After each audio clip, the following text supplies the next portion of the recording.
Bapak Ibu sekalian, setelah kita membahas tentang syarat-syarat sahnya sholat, kemudian rukun-rukun sholat, sunnah-sunnah sholat, yang tidak kalah pentingnya untuk kita bahas adalah pembatal-pembatal sholat. Kami katakan ini sangat penting, karena jangan sampai kita melakukan satu amalan yang mana amalan itu membatalkan sholat kita. Kalau kita melakukannya tanpa kita ketahui hal tersebut membatalkan sholat, maka hal ini tentu akan menyulitkan kita, menjadikan kita orang-orang yang merugi. Kita mengira bahwasannya sholat kita sah, sholat kita diterima oleh Allah. Ternyata ada perkara-perkara yang kita lakukan yang menjadi pembatal sholat kita. Ada beberapa pembatal sholat. Yang pertama, berbicara dengan sengaja. Jadi seseorang yang dalam keadaan sholat, kalau berbicara dengan sengaja, maka batal sholatnya. Seperti yang kami contohkan, seseorang misalkan punya handphone, tiba-tiba bunyi setelah dia takbiratul ihram, lalu diangkat, mohon maaf saya lagi sholat misalkan.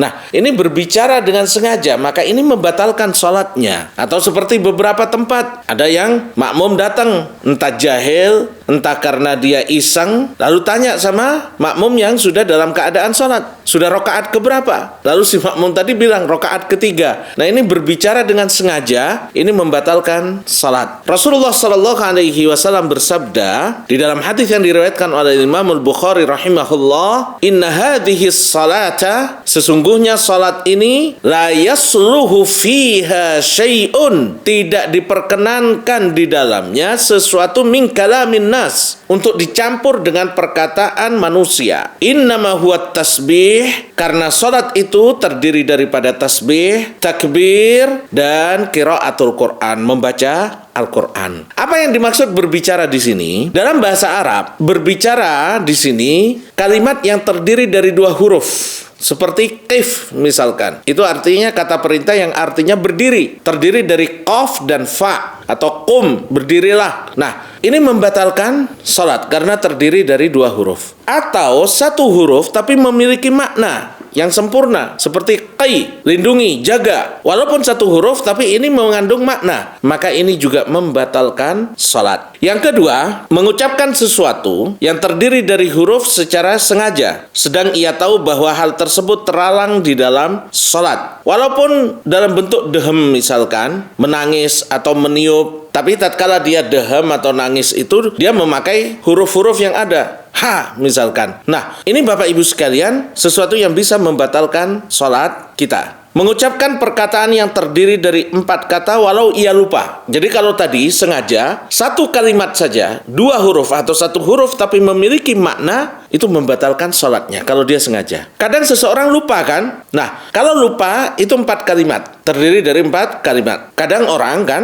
sholat, tiba-tiba ada apa jatuh, misalkan maaf, misalkan ada ular. Aduh. Nah, dia nggak sengaja. Ini tidak membatalkan. Tapi kalau sampai adunya 4 kali atau beberapa kali, ini yang membatalkan sholatnya. Menambah gerakan selain gerakan sholat. Jadi gerakan-gerakan yang bukan gerakan sholat jika banyak secara berturut-turut walau ia lupa. Nah, maka di dalam mazhab Syafi'i itu kalau ada shaf di depan kita yang kosong, ya, sebaiknya kita melangkah ke shaf depannya itu kaki kanan, lalu kemudian saat menggerakkan kaki kiri, sebaiknya sejajar dengan kaki kanan dulu. Karena apa? Gerakan ini tidak berturut-turut. Ya, yang dikatakan berturut-turut itu kalau kita menggerakkan kaki kanan, ini pertama, kaki kiri langsung ke depan. Ini berarti kan 2 langkah berturut-turut. Lalu kemudian 1 langkah lagi. Nah, ini gerakan yang berturut-turut. Gerakan sholat yang banyak yang berturut-turut. Nah, di dalam mazhab Syafi'i dianjurkan kalau kita mau ngisi shaf yang kosong,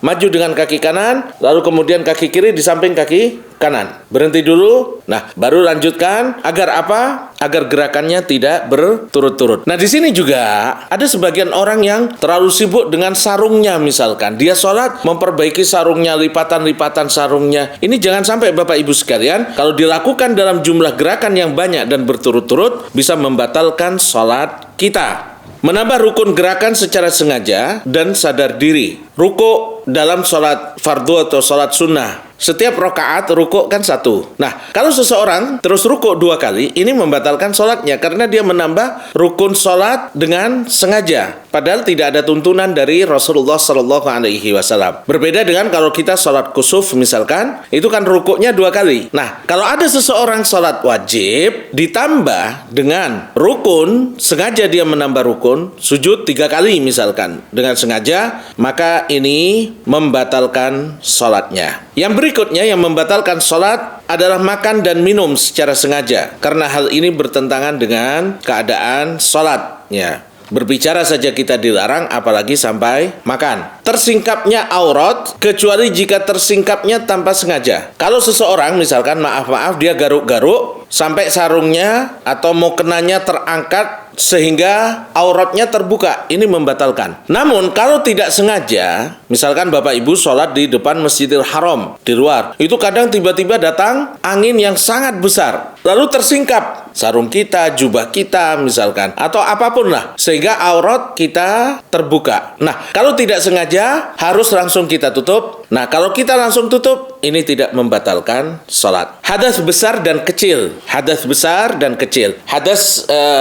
besar ya orang misalkan maaf keluar mani tatkala sholat, ya batal. Atau hadas kecil. Nah, tapi di sini yang membatalkan itu kalau betul-betul yakin ada hadasnya. Ada sebagian umat Islam yang terkena penyakit waswas. Waswas adalah penyakit dan gangguan setan. Al-waswasatu minasyaiton. Rasa waswas, ragu-ragu, itu bagian daripada godaan setan, bagian dari pekerjaan setan. Kadang seseorang itu Allahu Akbar batal, Allah batal. Ini waswas Bapak Ibu sekalian harus dihilangkan. Nah, kadang juga ada yang waswas, wah saya kentut apa enggak ya? Saya keluar kencing apa enggak ya? Nah, al-yaqinu la yuzalu bisyak. Kalau kita yakin nggak ada apa-apa, itu hanya bisikan-bisikan setan, lanjutkan sholat kita. Kata Rasulullah Shallallahu Alaihi Wasallam, jangan tinggalkan sholatmu sampai engkau mencium bau atau tajidu balalan, atau kamu rasakan, dapatkan ada basah di situ. Nah,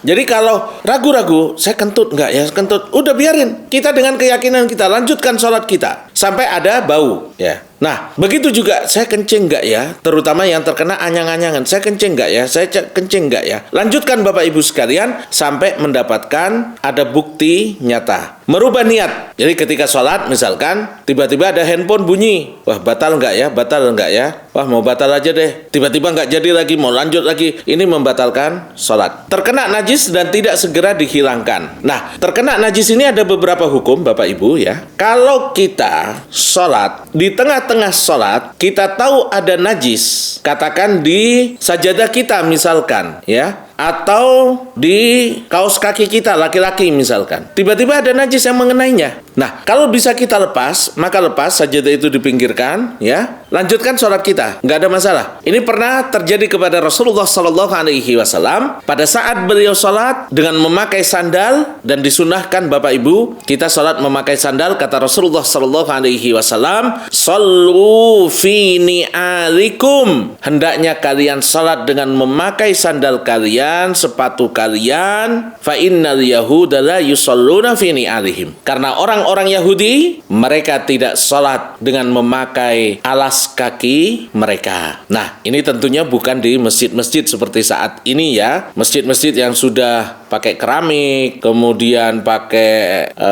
sajadah, pakai karpet bagus ya. Yang kami maksud misalkan Bapak Ibu lagi rekreasi ke pantai, nah kita bisa sholat sambil pakai sandal. Rasulullah Shallallahu Alaihi Wasallam dulu beliau tuh pernah sholat dengan memakai sandal. Di tengah-tengah sholat beliau, tiba-tiba beliau melepaskan sandalnya. Para sahabat yang jadi makmum begitu melihat Rasulullah melepas sandalnya, maka mereka juga melepaskan sandalnya. Setelah selesai sholat, Rasulullah tanya, kenapa kalian melepas sandal kalian? Karena kami melihat engkau melepasnya ya Rasulullah. Kata Rasulullah, nggak perlu kalian lepas. Aku lepaskan sandalku karena tadi Jibril memberitahukan bahwa ada najis di sandalku. Makanya aku lepas. Jadi kalau kita tahu najis itu di tengah-tengah sholat, kalau bisa kita lepaskan, kita buang, maka sebaiknya kita lepaskan, kita buang, dan kita lanjutkan sholat kita. Seperti tadi, sandal Rasulullah SAW ada najisnya, ya dilepas. Nah, sholat kita dilanjutkan. Kenapa? Karena kalau adanya najis yang baru kita ketahui di tengah sholat itu membatalkan sholat kita, maka tentu Rasulullah SAW akan membatalkan sholatnya dan akan mengulangi dari awal dari takbiratul ihram. Nyatanya tidak. Beliau lanjutkan sholatnya, jadi dilepas sandalnya yang ada najisnya, dan beliau lanjutkan. Ini menunjukkan bahwa najis yang kita ketahui di tengah-tengah sholat, kalau bisa kita lepaskan, kita buang, sholat kita tetap dilanjutkan dan sah hukumnya. Nah, kemudian bagaimana kalau kita baru tahu najisnya setelah selesai sholat? Kalau najis itu tidak ada sebelum kita sholat dan baru ketahuan setelah kita selesai sholat, kita tidak perlu mengulang sholat kita. Kecuali kita udah tahu, misalkan ada sarung kita udah tahu kalau sarung itu najis, tapi tetap kita pakai. Begitu selesai sholat baru sadar, oh iya, di sarung saya ada najis. Ini harus mengulangi sholat. Karena apa? Kita lalai. Kalau tadi kejadian tadi itu bukan karena kelalaian, memang kita baru tahu setelah selesai melaksanakan ibadah sholat dan belum tahu sebelumnya apakah ada najis atau tidak. Tidak menghadap kiblat tanpa adanya uzur yang membolehkan. Tiba-tiba hadap ke timur, misalkan orang Indonesia hadap ke selatan tanpa ada uzur, tanpa ada apa, ini membatalkan sholat. Lalu kemudian murtad, ya, orang na'udzubillahi min dzalik, orang-orang yang murtad maka sholatnya adalah batal. Wa may yartadid minkum an dinihi fayamut wa huwa kafirun. Barang siapa di antara kalian yang murtad, na'udzubillah, lalu kemudian wafat, dia dalam keadaan kafir, faulaika habitat a'maluhum fid dunya wal akhirah. Mereka lah orang-orang yang amal kebaikannya akan hilang, akan terhapus, dan mereka adalah penduduk neraka, mereka akan kekal di dalamnya. Inilah pembatal-pembatal sholat. Semoga bisa kita resapi bersama dan kita bisa hindari dalam rangka mendapatkan sholat yang sempurna yang diterima oleh Allah Subhanahu wa ta'ala. Yuk ikut jadi orang tua asuh untuk lebih dari 5.000 penghafal Al-Quran.